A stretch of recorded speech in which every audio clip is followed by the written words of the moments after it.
jaajëf Fall lii mooy laa ilaaha illallah maam Cheikh Fall ndax tey dafa am pacte colonial boo xam ne j'ai les publicités ñu bëri na ma les pactes sont déjà sur Facebook loolu c'est les pactes de la France qui sont sur Facebook les pactes de la France qui sont sur Facebook pacte France yi bokkul ak bii c'est la charte de l'impérialisme ou la charte de la servitude boobu président balaa ngay prêter serment yaa koy signer ku nekkul président mënul signer loolu ou un opposant prétendant à devenir président les multinationales dañ lay ñëw gis te font signer ça. C'est pour ça qu'en Afrique, il y a des histoires là que j'entends tous ces temps-ci. On dit France dégage, oui. La France avec ses pactes de l'impérialisme, la France, oui, la France a ses pactes. Mais, dafa am ñoo xam ne c'est les pères de la France, c'est les pères de l'Afrique, c'est les pères de Macky Sall, et c'est eux qui dirigent le monde, c'est pas la France.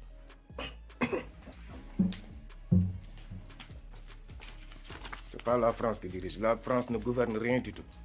Rien du tout. Dispositif général de la charte de la servitude. Article 1 de la devise de l'impérialisme. Gouverner le monde et contrôler les richesses de la planète. Notre politique est de diviser pour mieux régner. Dominer, exploiter et piller pour remplir nos banques et faire de plus en plus puissante. Article 2. Aucun pays du tiers-monde ne constitue un État souverain et indépendant. Aucun pays du tiers-monde ne constitue un État souverain et indépendant. Lii la Macky Sall signé xam nga ñëpp ñu ngi naan Macky Sall lan moo tax mu topp France loolu laa leen di signal article yi 29 articles la tey 17 laay andi parce que du ma mun andi lépp. Article 3. Tout pouvoir dans un pays du tiers-monde émanant de nous qui exerceront par la pression sur nos dirigeants. Aucun pays du tiers-monde ne peut s'attribuer d'exercer ou de décider. maanaam ñun suñu dëkk yi mun ñu defal seen bopp mbaa ñu jël seeni décision bopp loolu c'est impossible.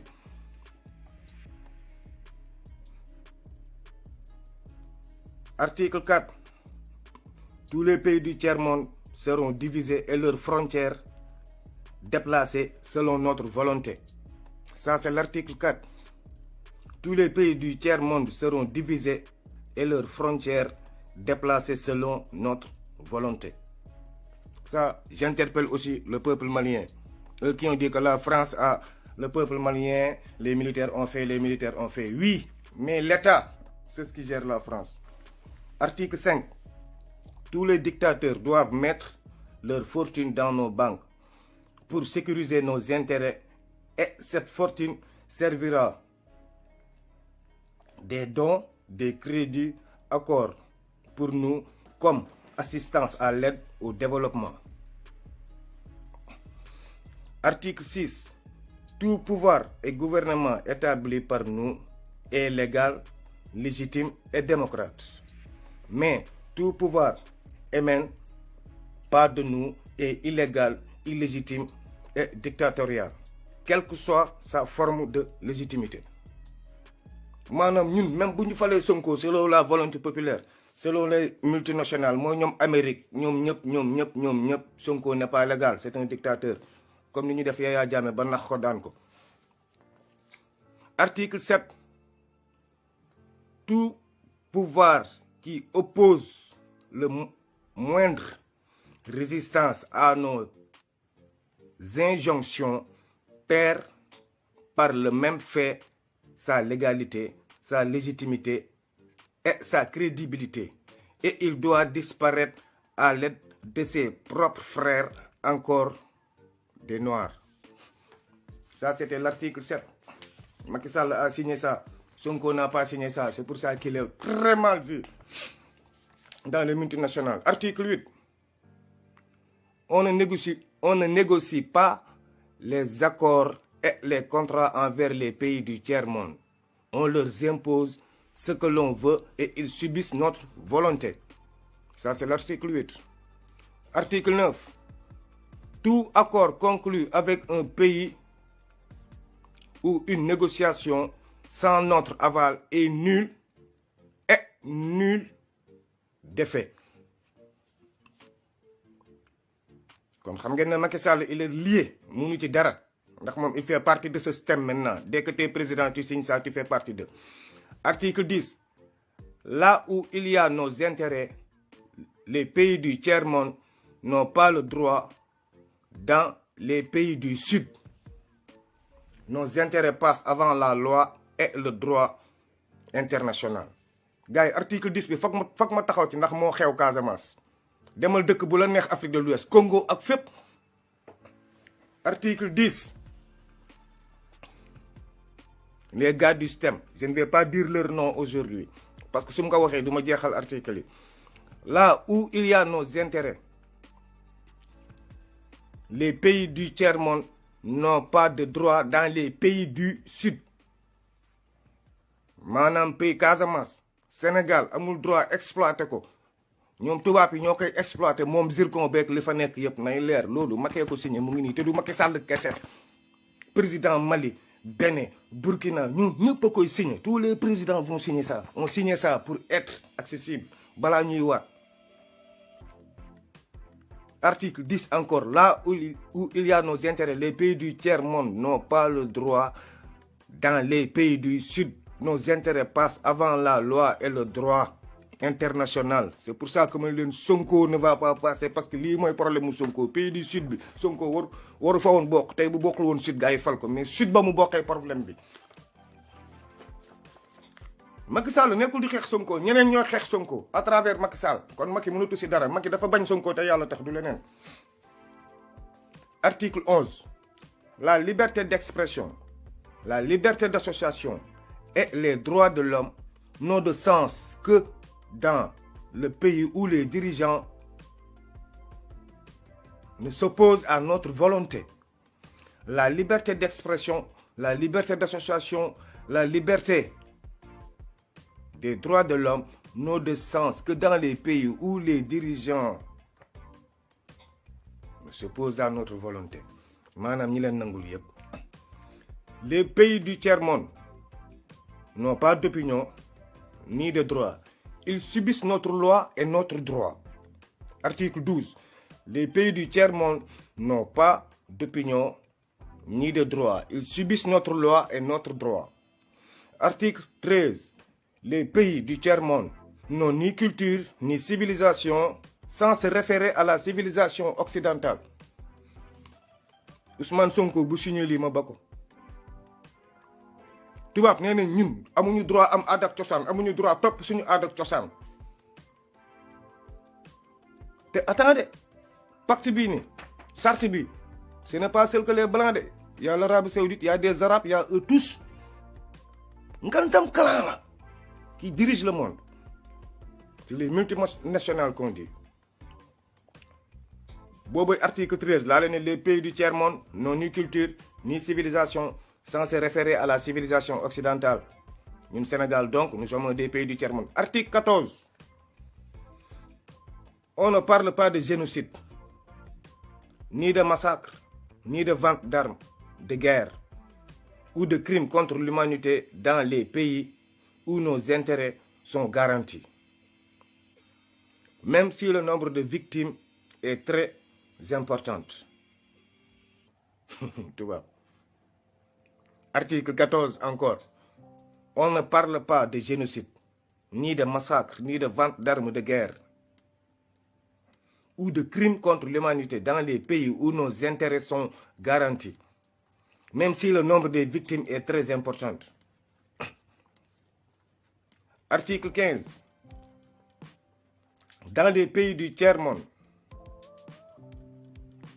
nul n'a le droit de mettre dans leur banque un plafond d'argent fixé par nous.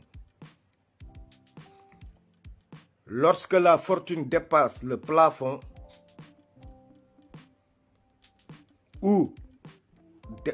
Ouais. Lorsque la fortune dépasse le plafond, on la dépose dans l'une de nos banques pour que les bénéfices retournent sous forme de prêts ou d'aide économique au développement en espèces ou en nature.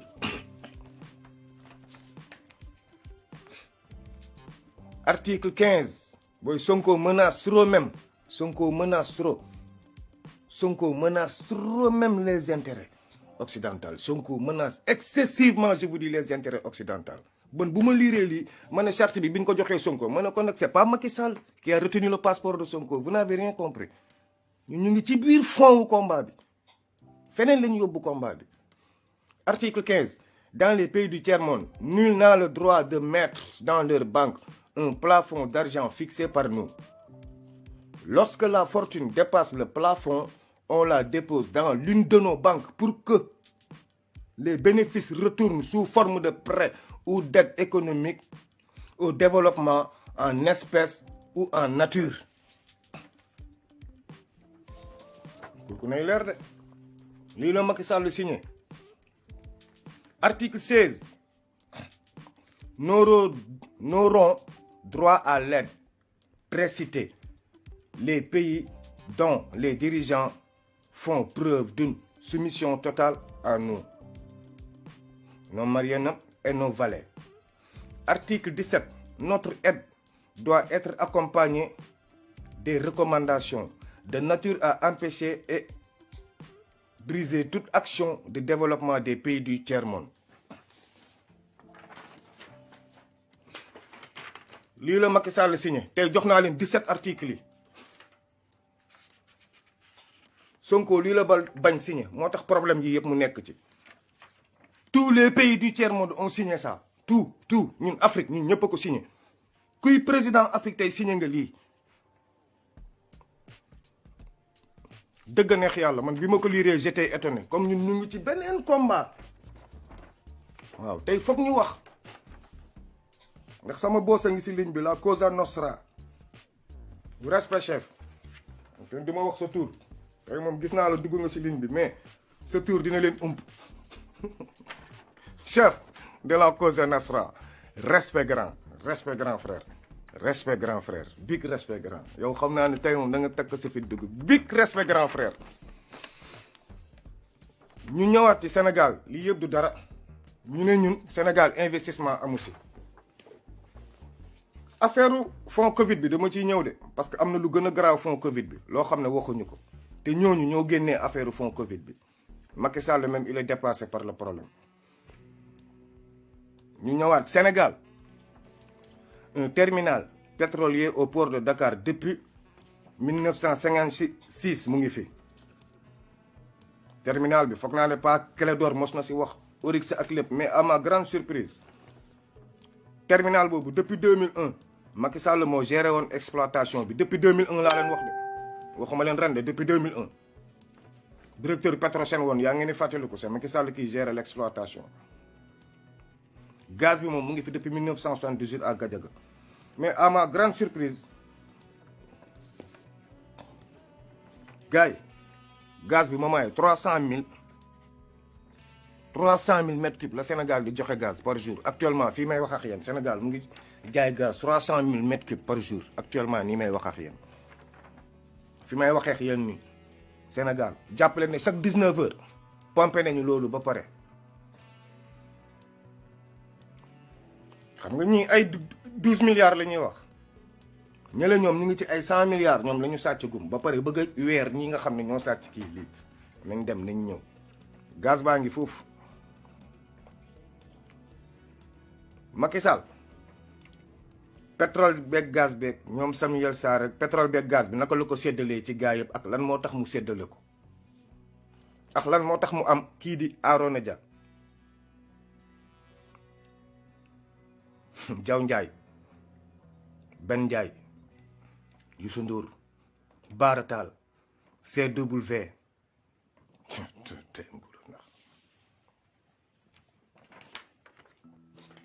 foog ñu développé tey la Macky Sall jël ñu seddoo réew mi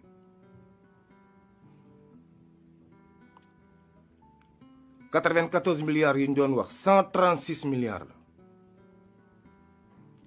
136 milliards lañu sàcc ñoom 136 milliards 136 milliards bi processus bi mu ngi démarré depuis 2008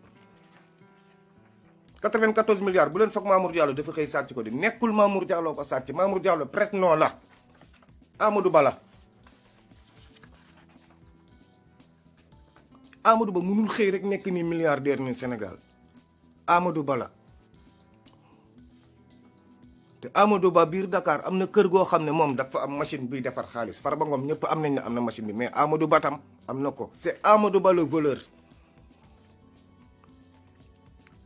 Mamour Diallo genre prête-nom la c'est Amadou Diallo Ba qui l'affecté man Sénégal kaa lañ ma def ñu ngi naan Diouf Sarr mais Amadou Ba mooy sàcc bi amul fu ñu morsalewul teer jaay ko xam ngeen ma jëmbel lan moo def tey risasam yëg dossiers yi yëpp woola ci pet ngeen jox ko wàllam ñoom Youssou Ndour tey looloo def seen doole dañuy yëg dem su suuf ngeen jox leen seen wàll mais c'est pas Abdoulaye Diouf Sarr fond Covid ni ñu ko géré docteur kii bële ay 2 milliards 500 lañ lay wax ak ay 3 milliards la ñuy sàcc loolu du sàcc par rapport ak Amadou Ba 136 milliards de nos francs la gars yi dóor 136 milliards Amadou Ba groupe am ñoom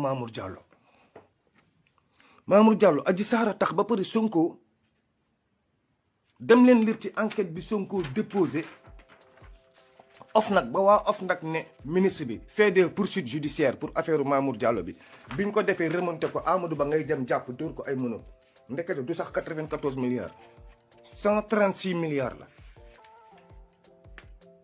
suufu Tëngéej bépp Mamour Diallo moo ko dagg boobu kan moo doon chef am Amadou Ba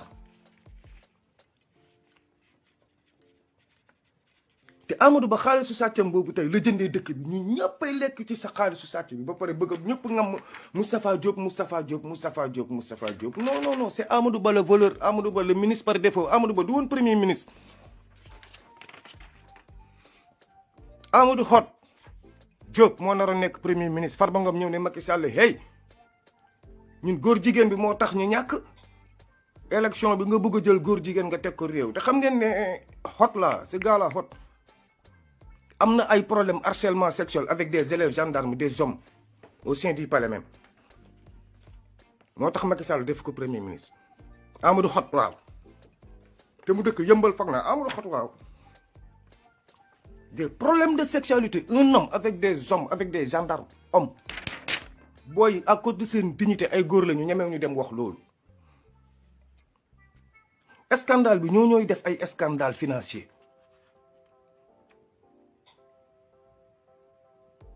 ñooy jàppal nit ñi di leen tëj ci kaso bi bàyyi leen fonds Covid 1000 milliards la du sàcc 1000 milliards yi gars yi gis nga 1000 milliards yi dañ ko séddoo kenn rek a feeñ mais boo leen liiree yeneen rapport yi jommi li Amadou Ba sàcc amul kenn ku ko sàcc Sénégal ça n'existe pas amul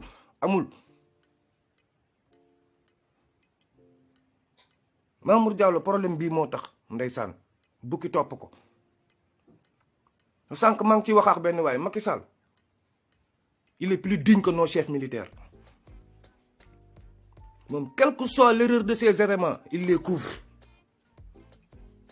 nos chefs militaires nag xool leen dañuy rey sa élément nga ne mukk sañoo wax à cause des politiques des civils Macky Sall est plus digne moom élément am da lay couvrir fii la couvrir ay élément am ba réunion mu jël cigarette fay ko ci bopp yaa xam mbay saaga seen ndey ba fay ko cigarette la def doo leen yëg yooyu où sont les militaires yi ñu rey suñuy militaires ñoom waxuñu foog ñu changer débat bi yóbbu ko ci idéologie xam ne Sénégal Macky Sall mu leen di sàcc pétrole mais ñi ñu foog sàcc duñu ay sàcc Amadou Hott wax leen ko moom mooy kan ñoom Cheikh Omar Diagne boo leen bëggee xam ñu leen tëj Cheikh Omar Diagne ñoom Karim Gueye ñii kañ ngeen gëj a dégg waxu góor jigéen sur la place publique kañ te góor jigéen affaire yu PGA yi ñuy wax boo leen ko xam ne Moustapha Niasse moo ko dugal en Afrique en 1978 loolu moo def tey alalam Moustapha Niasse mi nee naa leen bés bu ma waxee caaf day xëm Malick Gakou na leen wax moom lan la xam nga Amadou Hott moom day sax songu ay góor di leen agresser sexuellement moom déjà góor jigéenam feeñu mais Gakou il n'a qu'à dire qu'est-ce qu'il est man nee naa ne du ma nekk ci farfarloo Sonko lan moo tax mu tëbal sëñ Mbaye Sy Mansour sëñ Mbaye Sy Mansour Djamil dafa infiltré woon Yewwi Askan Wi il est dans un grand lobby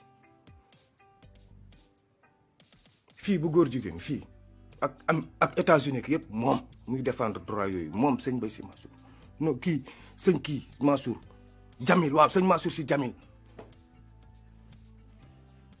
te muy làkk anglais yeewi waa no yu gën a moom ci ngandam dofi lobby góor jigéen la bokk gars yi li leen lii ak Macky Sall séparé wu leen ak Macky Sall Sonko ñi ko wër am na ñoo xam ne moom commencé na séparé wu si ñenn ñi xam ne nu mu demee ñenn ñi dañoo infiltré woon Yewwi Askan Wi comme man élection yi faruma woon mënu ma nekk fii di weerante ci ay détails de gauche à droite je ne suis pas dans ça Adji Sarr ku si bëgg dégg dara xam ci dara dama ci Mollah Morgun pas ci man rapport Covid bi lu ma ci am c'est simple li si ñëpp yor laa si yor ministre buy ñëw fii France Moustapha Diop comme mooy xaritu français yi mooy andi xaarisu français yi fii ñëw ay escroc rek lay àndal France fii ay escroc kese laa leen wax nay leer 18e boo déggee Moustapha Diop ñëw na nga gis escroc yëpp ñëw taxaw ay escroc rek lay àndal nay leer chauffeur am moo doon aide comptable am Bamba grand moo doon aide comptable am di rocc weccit bi dañ koy viréel 500 000 tey mu jël ko ñu viréel ko 2 milliards mu dem jëli ko ci jour bi fan la ko teg inspecteur impôt bi la ñuy jox 50 millions wala 100 millions mu génneel la 2 milliards yi jox la looloo xew Sénégal nii daaj yu ministère yi ngeen di dégg ñu naan leen ministères yi rapport yi daaj yi takk nañ benn daaj saxul ministre bu ñëw ne la signal ma 2 milliards ma jox la 50 millions dama lay signal say 2 milliards encaissé samay 50 millions toog noonu la fa demee dem leen lire rapport bi bu baax am na page yoo xam boo ko liree xaru ci mais li tax rapport bi senn laa leen wax Amadou Ba moo sennal rapport bi moo wax équipe am ñoo sennal rapport bi Amadou Ba sennal rapport bi charte yi dinaa ci ñëw charte yi dinaa si gën a ñëw yeggali maa ngi woon 17 ba 29 charte la loo xam ne Macky Sall da ko signé suñu opposants yi ñi ko signé xam nañ seen bopp Idrissa Seck si la bokk Idrissa Seck day dem campagne de 2024 day demal boppam àndul ak Macky opposant la ci la bokk signé na charte bi bu ko kenn votel Amadou Ba ci la bokk c'est le seul qui l'a signé actuellement bañ tuddee ko fi Ouattara Junior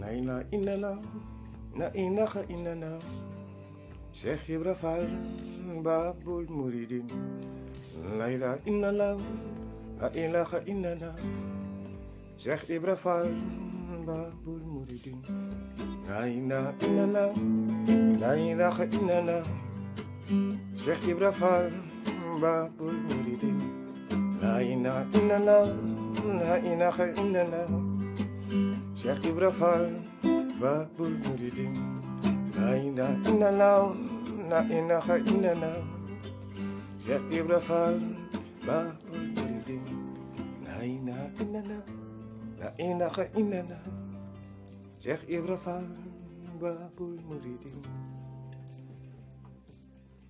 laay fi nii rek la ñuy def pour bañ a tàng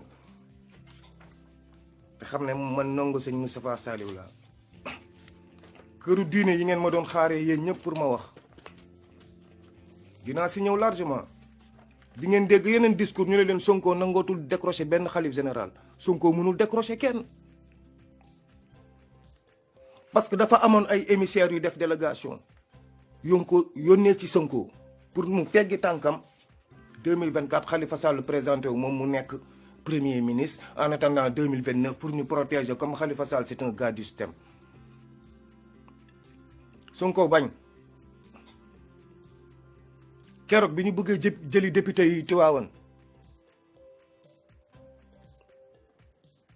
xalif général Tiwaawan jërëjëf yow li mu leen tontu c'est clair nopp yoo xam ne nangootul dégg borom nopp yoo xam ne nopp yi nangootul dégg gémmiñ googu waratul mën ñaan soxla nopp yi nangootul dégg gémmiñ googu waratul mën ñaan soxla ñooñu xaar leen ba ñu ñëw fañ ko defee ngeen wax ak ñoom foofu mais seen kër sax bu leen ko fa fekk moo tax député yi kenn fekku leen seen kër mais ñu ngi woon seen kër xalif général des Tidianes si boppam moo ko wax commandant légion bu Thiès ñëw naan ko sëñ Moustapha si député yi mënu ko déggu leen ni ma leen wax du fii nopp yoo xam ne borom nangootul dégg gémmiñ googu war naa rus wax leen nang leen xaaree ba fañ ko defee nga ñëw fa wax ak ñoom seen kër sax bëgguma leen fa dégg aywa fu ñu jàppee député yi xaaruñu ba ñëw assemblée ñi pour lan xam fajar gi ñu xëy génn seen kër fekk ñu leen fa jàpp ko Macky Sall doful xam na fuy metti surtout ñoom xalif yi nag ñoom sëñ Bass Abdou Khadre rek ñooñu ñoo nekk di mélanger nii pour ne ñoom yaa bëgguñu Sonko dañuy mer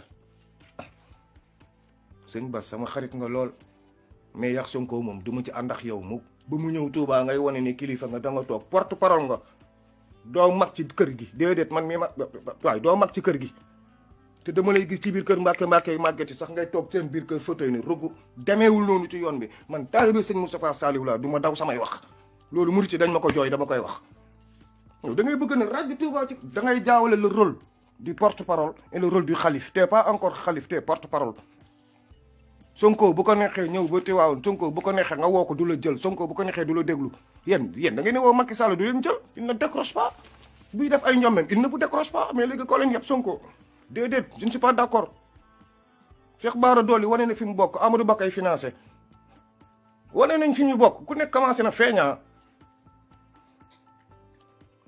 ñun nag murit nañ dellu ginnaaw keroog nu Ami Ndiaye ñi bi waxee rafetul ay sëriñ day nekk fu tooy mu tag sëñ Touba bu doon fu tooy mu tag di heure tey du toll fii yoon bi du toll fii sëñ Bamba dafa bañuloon tubaab tey Touba mun ñu dem ay ñoom sëñ Bass Abdou Khadre négocier ba am fa bulletin unique nga xam bulletin Macky Sall doo nga fay jaar maa bañ soit Touba day nekk statut spécial ñu génnee fa mairie yeeg gendarmerie yeeg yëpp kenn dootu fa voté ñuy voté Mbacké soit ñuy voté Touba ñuy gagné comme fépp sëñ Touba d'accord loon waa nag tubaab bi du tey ngeen ñi d'accord le gouvernement négatif gouvernement bi c'est le représentant des représentants des blancs négatif heureusement waxtaan naa sax ki ni si war a waxtaanal biir Touba ba pare moo tax ma ñeme tey wax ragaluma samay wax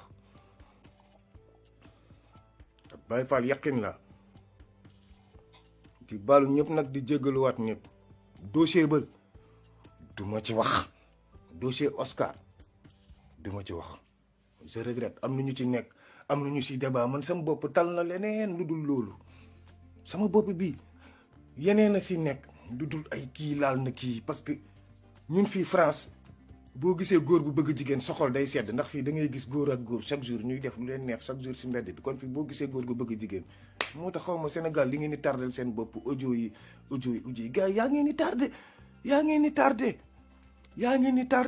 yaa ngeen di tardé Macky Sall mu ngi imposer leneen su suuf xamu leen luy daw su suuf gars yi gaz baa ngi génn port foofu jam ñaajo boo ñëwee jëm Mbour à gauche si buntu yu mag yooyu pétrole lañ fay génnee chaque jour depuis 1956 pétrole baa ngi foofu jam ñaajo ma jëmbal jaañ démb la tabax géej gi ba xëcc tali ci biir géej gi ne day tëj foofu yëpp moom këram fi mu nekk Sonko il est extrêmement seul vidéo bii di ñëw si les cadres de la Casamance laa ñëw bu ma leen actualiser ba pare ñëwal leen si les cadres de la Casamance ñu bëri lan moo tax mun ñoo d'accord ak Sonko en grosso modo Sonko daa nangul jaay diineem te ku bëgg a jiite réew foog nga jaay sa diine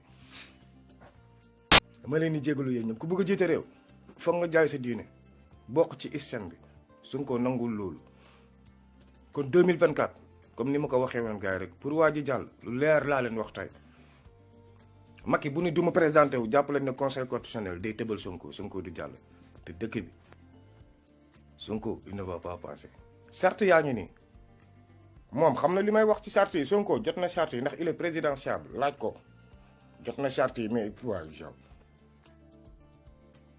du ma leen wax sax waa ji ni muy waxee mais ko am fit la ndax saa yi mu tàq ci kaw gars yi wax leen yi muy wax tubaab man du ma ko sañ wax ndax maa ngi si ñoom fii nañ dem ba si kanam vous allez comprendre qu'est-ce que c'est le Sénégal. Vive la résistance mais dans l'intelligence.